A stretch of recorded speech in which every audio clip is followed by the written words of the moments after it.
એક મિત્રની વાત આવી એટલે મિત્રની વાત કહું કે સુદામા અને કૃષ્ણ બાપુ ઉજ્જૈનમાં બે ભેગા ભણ્યા, સાંદીપની ઋષિનો આશ્રમ, અને સમય સંજોગ અનુસાર બે જણા જુદા પડ્યા. અને સુદામા બાપુ પોરબંદર જાય અને કૃષ્ણ પરમાત્મા અહીંયા આવે દ્વારકા. જો બાપુ આ કર્મની ગતિ કેવી હોય એની વાત કરું છું.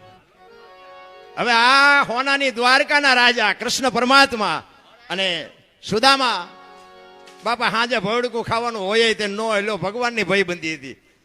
હું તો ક્યારેક ક્યારેક વિચાર કરું કે આપણે ધજા ચડાવશું તો આપણો મેળ પડી જાય છે, ઓલો ભેગો ભણ્યો તો મેળ જ ન પડ્યો. પણ એનું નામ એટલે સવારામ બાપાએ કીધું ભજનના ભરોસે રેજે, અંતે ઈ નર ઓપશે અમર બીજક હાથ લાગ્યું એને કાળ. આ ભરોસાની વાત. આ ધજા ચડાવ્યા પછી કૃષ્ણ પરમાત્મા મને તારી ધજા પહોંચી જાય એવું કે નો કે ખબર નથી, પણ ધજા ચડાવવી છે મારે, બસ એક અંદરનો પાવર હોવો જોઈએ. પછી ઈ એને જોવાનું છે, હિસાબ એને કરવાનો છે. એટલે કૃષ્ણ પરમાત્મા દ્વારકા આવે અને સુદામો પોરબંદર જાય. અને સમય સંજોગ અનુસાર ઘરમાં ખાવા દાણા નથી, અને સુદામાના પત્ની કહે છે કે કૃષ્ણ તમારો મિત્ર છે, જાઓ ને 2 મણ દાણા લઈ આવો ને, ઘરમાં છોકરા ખાવું કરે દાણા નથી. તેથી એમ કહેવાય સુદામો ના પાડે છે કે આપણે ખાવા દાણા નથી, આપણા કરમ છે ને, ઈ હોનાની દ્વારકાનો રાજા છે, એના કરમ છે. 2 મણ દાણા દે જિંદગી થોડી ઉતરી જાય. અને વાત એ સાચી છે, જાવા મારે મેળે નથી પડે એવું. આ બધા અત્યારે મોબાઈલનો માધ્યમથી ઘણા બધા કહે, મારા વિડીયો તમે જોયા છે એટલે બધા કે લાઈક કરજો ને કોમેન્ટ કરજો ને પોસ્ટું કરજો. હું કોઈને કહેતો જ નથી કાંઈ કરજો એમ, અને આપણે કાંઈ કરાવવું નથી.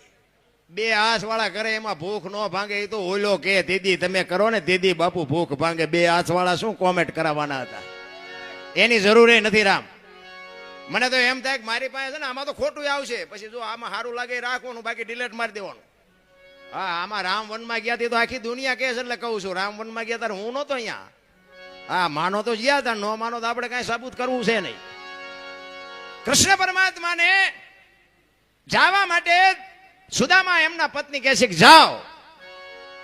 બહુ જયારે આજીજી કરીને તાંદુળની પોટલી લઈને કૃષ્ણ પરમાત્માને મળવા માટે સુદામા દ્વારકાથી પોરબંદરથી નીકળ્યા. અને આ દ્વારકા આવવા માટે બાપુ આ છે ને આ પરબથી માંડી અને દ્વારકા સુધીની આ ભજનની ભૂમિ છે. શું કામ? સુદામો બાપુ અહીં રખડ્યો છે. ભજન બાપુ એમના સમજાય એવી વાત જ નથી. અને સમજી જાય ને તો ગોળ બંગાળનો રાજા ગોપીચંદ ને 92 લાખ માળવાના ધણી ભરતરી સાધુ બની ગયા, સમજી જાય તો. અને એના માટે સદગુરુ જોવા કોઈ ભણાવતું નથી. એક વાણી એવું કહે છે, પેલા મેં જન્મ્યા પછી જન્મ્યા બડા ભાઈ, ધામધૂમથી મારા બાપા જન્મ્યા પછી જન્મી મારી માં, વાહ ભાંગી નાખે કે નહીં કહો. પણ છે સાચું, આ સમજવા માટે સદગુરુ જોવે.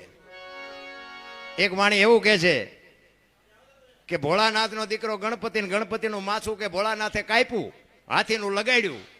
તે હું એમ કહું છું કે કાપ્યું ત્યાં જ નહીં પડ્યું હોય, હાથીનું શું કામ લગાડ્યું છે? આ સમજવા માટે સદગુરુ જોવે. તેથી બાપુ જય માતા સીતારામ બાપુ. તેથી સુદામા ત્યાંથી નીકળ્યા અને કાક બાપુ વાણીમાં એવું લખે, એ જી સુદામાજી એ જી દ્વારી કામત દી હાલ્યા રે દર્શને દિના એ જી નાથ ના રે જી એ જી નાથ ના રે. જાઓ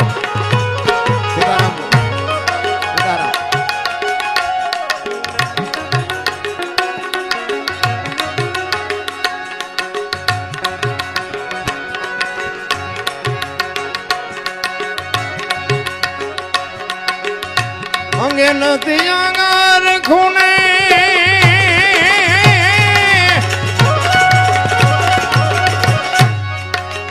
પગે નહીં પગાર ખૂણે અંગે નથી આગર ખૂણે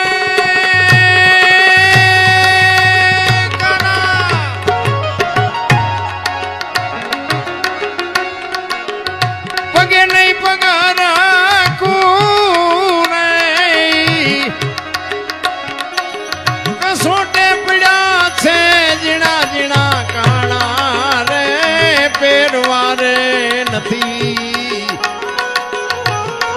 એજી કોતડી રે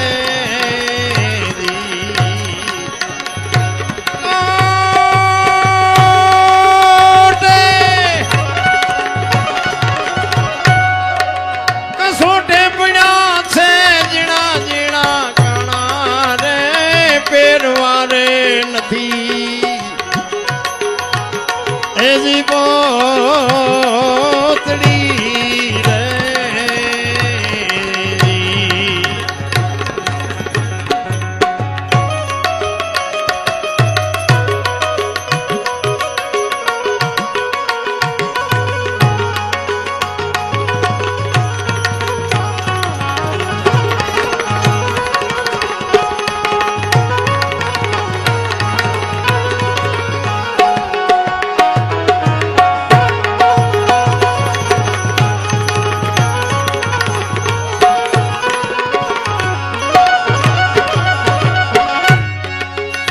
શરીર સુકાણાયેલા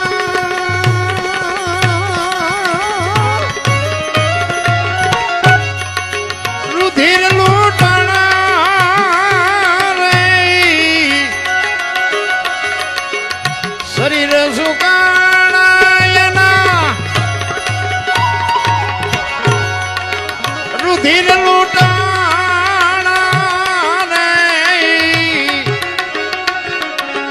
આખડિયું ના તેજ તો રે રાણા રે હુકાણાયેલા એજી ચામડા રે આખડિયું ના તેજ તો રે રાણા રે હુકાણાયેલા એજી